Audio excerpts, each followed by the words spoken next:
கோயிலுக்குள்ள போய் சாமி கும்பிட்டுட்டு வெளியே வந்தா நமக்கு மனசு நிம்மதியா இருக்குன்னு சொல்றோமே, அதுக்கு பின்னாடி அறிவியல் ஒளிஞ்சிருக்குன்றது எத்தனை பேருக்கா தெரியும்? கோயிலுக்குள்ள போறோம், கர்ப்ப கிரகத்தில் பக்கத்துல நின்று சாமி கும்பிடுறோம்யா.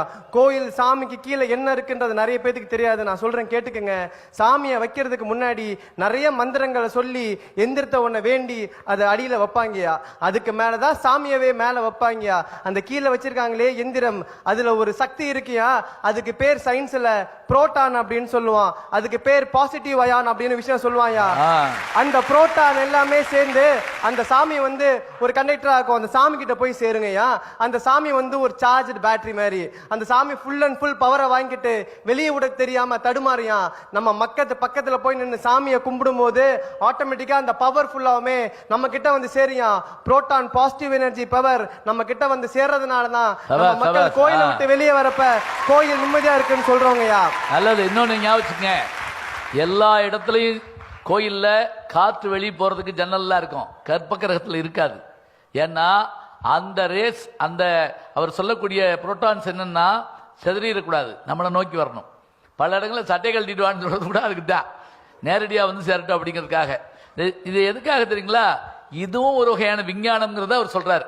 அவர் வந்து சயின்ஸ் படிச்சிருக்கிறதுனால நம்ம ஒத்துக்கலாம். இப்போ நான் தமிழ் வாத்தியார் சொன்ன இவங்களுக்கு வேற வேலை இல்லைடா, பொங்கலை வாங்கிட்டு தூணில் தடவிட்டு வருவாங்களா, அப்படி சொல்லக்கூடாது. ஐயா, அதே மாதிரி கருவறை பக்கத்துல சாமி கும்பிடுறதுனால நம்மளோட 5 புலன்களும் வேலை செய்கின்றது எத்தனை பேருக்கு தெரியும் தெரியலையா? 5 புலன் என்னன்னு சொல்லிடுறத, பார்ப்பது, நுகர்வது, சுவைப்பது, கேட்பது, தொடுவதுயா. நல்லா யோசிச்சு பாருங்க. சாமி தீபாரதனை காமிக்கும் போது பாக்குறோம், மணி அடிக்கும் போது கேட்கிறோம், மந்திரங்களை உச்சரிக்கிறோம், அங்க இருக்க வாசனை நுகர்றோம், 10 வந்து தொட்டு கும்பிடுறோம் இல்லைங்களாயா? 5 சென்ஸுமே அந்த இடத்துல ஆக்டிவேட் பண்ணுதுயா. அப்படியே கோயிலை விட்டு கொஞ்சம் வெளியே வாங்கயா. அந்த பக்கம் பாத்தீங்கன்னா அரச மரமோ வேப்ப மரமோ இருக்கும். அங்க நிறைய பெண்கள் கர்ப்பம் தரிக்காம சின்ன சின்ன தொட்டியை கட்டி வச்சுட்டு சுத்திக்கிட்டு இருப்பாங்க. நம்ம முன்னோர்கள் மூட பழக்கமா பண்ணலையா? அங்கேயும் அறிவிலையும் மருத்துவத்தையும் ஒழிச்சு வச்சிருக்காயா. அங்க மரத்தை சுத்தி வரப்ப நல்லா தெரிஞ்சுக்கோங்க, அரச மரத்திலையும் வேப்ப மரத்திலையும் தான் அடிக்குவேட் ஆக்சிஜன் இருக்குன்னு சொல்லியிருக்கான். சாதாரண ஆக்சிஜன் இருக்குன்னு சொல்லல. வேப்ப மரத்தாலையும் அரச மரத்தாலையும் மட்டும்தான் ஆக்சிஜனை காலையிலையும் கொடுக்க முடியும், நைட்டும் கொடுக்க முடியும். அங்க கர்ப்ப பெண்கள் அந்த மரத்தை சுத்தி வரப்ப ஆக்சிஜன் உள்ள இன்ஹேல் பண்ணாங்கன்னா செல்கள் உயிர்ப்பிக்கும், நோய்கள் விலகும், கர்ப்பம் தரிக்கும் சொன்னதுனாலதான் மரத்தை சுத்தி வர சொல்றாங்கய்யா. அப்படியே நம்ம வீட்டுக்கு வருவோம்யா. அப்படியே வீட்டுக்கு வந்த உடனே நம்மளோட தமிழனோட பண்பாடு கையெடுத்து கும்பிடுறது. இது எத்தனை நிறைய பேர் தெரியும். ஆனா கையெடுத்து கும்பிட்றான், பக்கத்து வீட்லயும் கும்பிட்றான், நானும் கும்பிட்றேன், அவனும் கும்பிட்றான், நானும் கும்பிட்றேன் சொன்ன ஒளிய கையெடுத்துக்கு கும்பிடுறதுக்கு பின்னாடி அறிவியலும் மருத்துவம் எத்தனை தெரியும் தெரியல. நான் சொல்றேன், கையெடுத்து கும்பிட்டோம்னா இந்த கையில நுனியில் இருக்கிறது அக்கு பிரஷர் பாயிண்ட்யா. இந்த கையில நுனிக்கு அக்கு பிரஷர் பாயிண்ட்.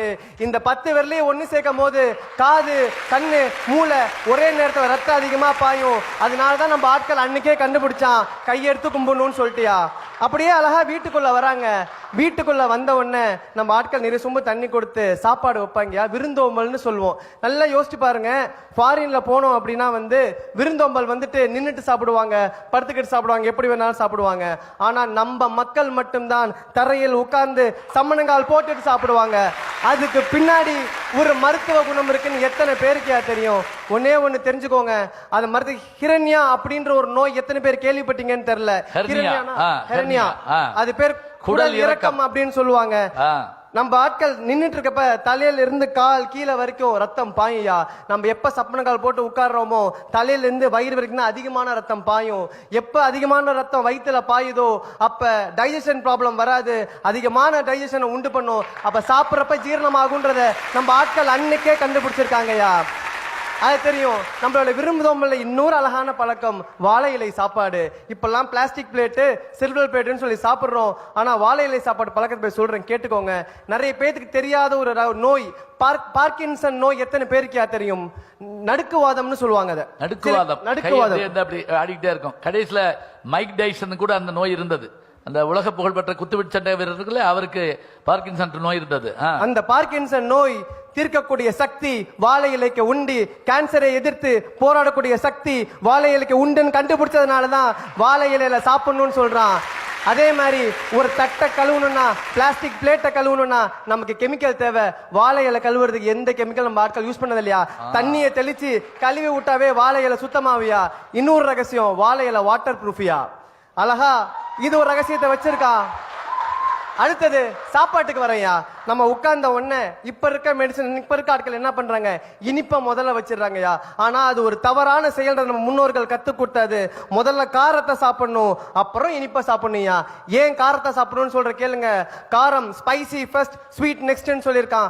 காரம் சாப்பிட்டோம்னா HCl தூண்டும். HClன்றது நம்ம ஜீரண சக்தியை கொண்ட, ஜீரண சக்தி அதிகப்படுத்தக்கூடிய ஒரு ஆசிடியா, ஹைட்ரோகுளோரிக் ஆசிட்னு சொல்லுவோம். அதை அதிகப்படுத்தும். சாப்பிடும் போது ஜீரணமாகும். ஸ்வீட் சாப்பிட்டோம்னா டைஜஷனை கம்மி பண்றக்கூடிய சக்தி அதுக்கு உண்டியா.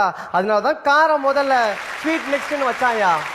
என்னதான் பழமை சுவடுகள் நிறைய விஷயங்கள் எங்களுக்கு கத்து கொடுத்தாலும் அந்த பழமை சுவடுகள் சொன்ன பழக்கத்தை இன்னமும் நாங்க வழக்கமா வச்சுக்கிறதுனால தான் சொல்றேன், பண்பாட்டின் விஷயமாக தெரிவது பழக்க வழக்கங்கள் தான் என்று.